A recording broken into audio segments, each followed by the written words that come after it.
Alright, hello y'all. Sorry to come on here so late. I meant to come on here Sunday, but things got caught up and then I overslept last night when I meant to come on here. So here I am. So tonight I'm doing a quick video of medical apartheid. This is gonna be the start of chapter 1. So this is pages 26 to about, let's see, where we at, 36, 37? Yeah, 37. So I'm going to try to do, actually, 38. So I'm going to do this in 10 pages, each chapter. So I'm going to try to do. And this is where it starts getting into some different things. Nothing too graphic yet, but some things. So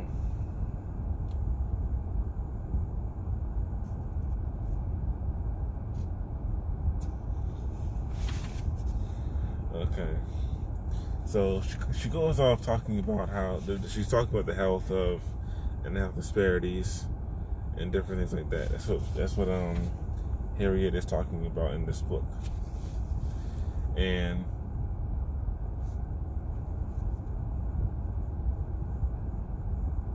she mentioned that on page 27, she talks about how the South was particularly an unhealthy region and was home to 90% of the African American or the American blacks, the majority of whom were enslaved until 1865. So the first blacks arrived in the colonies, that is America, or what is today the U.S., in 1619, and by 1700 there were only about 20,000 blacks.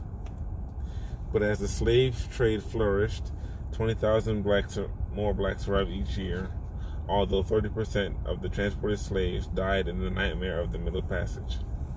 There were 550,000 chattel slaves in the United States by 1776, when blacks constituted 20% of the U.S. population.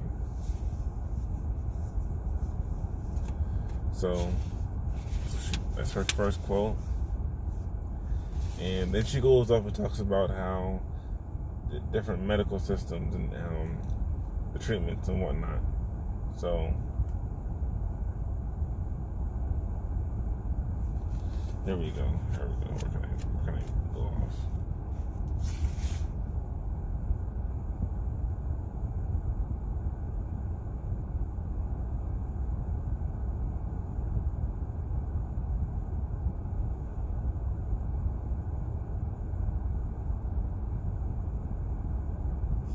Well, actually, yeah, she goes talking about the different viruses that were going on at that time, from Europe, I guess North America, Africa, different parts of the world, and she talks about some remedies that they used.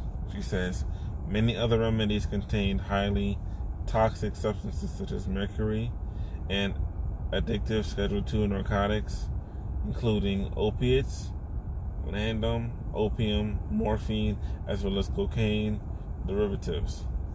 These medicines addicted, sickened, or killed outright. They could also trigger chemical pneumonitis, that's a lot of lightning, or progressive lung injury if inhaled during a bout of iatrogenic, or if a physician triggered vomiting. That's just nasty and sick. Like using mercury, and they use that stuff still to this day. He says induced vomiting was an everyday event because the common denominator of medical techniques in this period was the violent release of bodily fluids, copious bleedings, blisterings, the induction of violent diarrhea, or standard therapies. Harsh laxative or draughts such as Como and Jalap produced copious diarrhea, which leach nutrients, water, electrolytes, I guess it's pronounced, from the body. They also invited painful bed sores, which were open to infection and unchallenged by antibiotics. This is on page 28. That's nasty. That's got to be a sick condition to be in for anybody. It also says a wide range of other problems, including fainting, heart disease, disorders of the nervous system, gangrene, and cancers. Mercury's very serious effects included injury to the nervous system, profound mental deficits, hair and tooth loss, kidney and heart disease, lung injury, respiratory distress. So mercury is really, really bad. And she even goes to say such ministrations were often fatal. Mercury is bad for the body. Well, certain types of mercury. And some of these things that they put in vaccines. So it also has a phrase here that says never bleed an inward. Dr. Lunsford Yale wrote on March 16, 1833, I was called before sunrise to visit an inward woman. I took from her 12 ounces of blood. I waited about 15 minutes when she had a severe convulsion. Now that's just horrible. Like, how do you come to somebody and just take 12 ounces of blood out of them? That's just horrible. And I'm sure doctors like him from then till now probably have done the same thing. That's nasty. Enslaved African Americans were more vulnerable than whites to respiratory infections thanks to poorly constructed slave shacks that admitted winter cold, summer heat. Slaves' immune systems were unfamiliar with or naive to microbes that cause various pneumonias and tuberculosis. Unaware of the connection between bacteria infection, surgeons operated on their street clothes and with dirty hands and filthy environments. That's nasty. Such as shacks that served as slave hospitals. And also, there's a thing too, I don't know where in this book it gets to it, but it talks about how the slave master could choose whether or not to get anything medical done on his slaves and what to get done. So, let's see. The records reveal that slaves were both medically neglected and abused because they were powerless and legally invisible. The courts were almost completely uninterested in the safety and health rights of the slaves. The practice of hiring slaves out further endangered the enslaved workers by removing much of an employer's incentive to keep the slave healthy and safe. That's just greed. That's greed. Because professional attention was expensive, most owners dosed their own slaves as long as they could before calling in physicians, who usually saw slaves only in extremis as a last resort.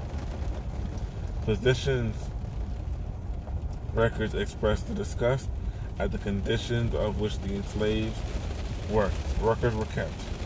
Historian Richard Scribe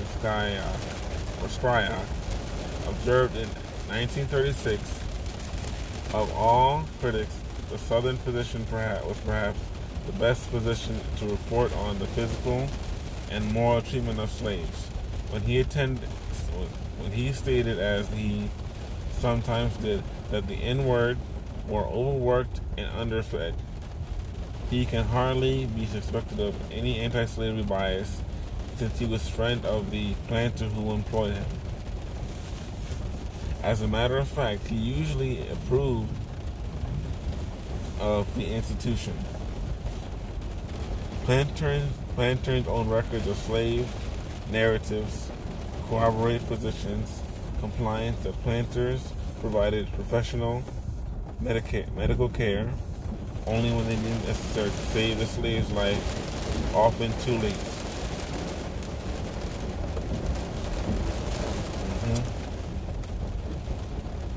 Her excellent nuanced history, working cures, healing, health, and power on southern slave plantations. Charla Fett describes how in 1859, a slave owner, William Massey, resentfully recorded that his 80-year-old slave Patty had just died. And this is what the slave owner mentions of I know not what disease.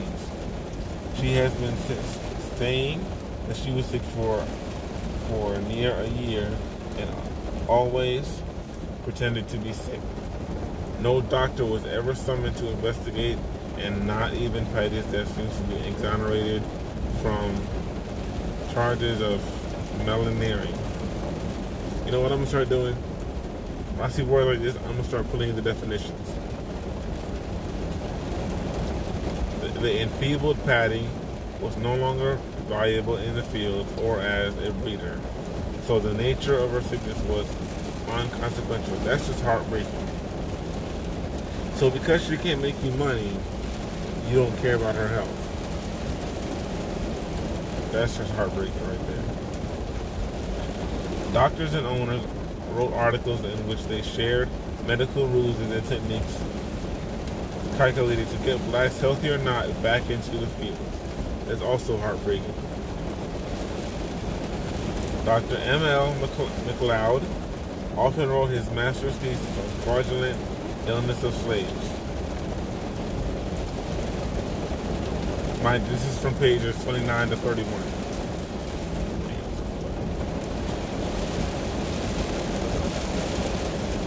Alright, it's raining.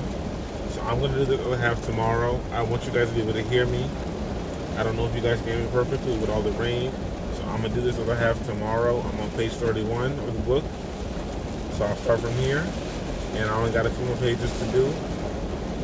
Because it's raining. I don't want you guys to hear all the noise and whatnot. I'm in the car. So this is 12 minutes.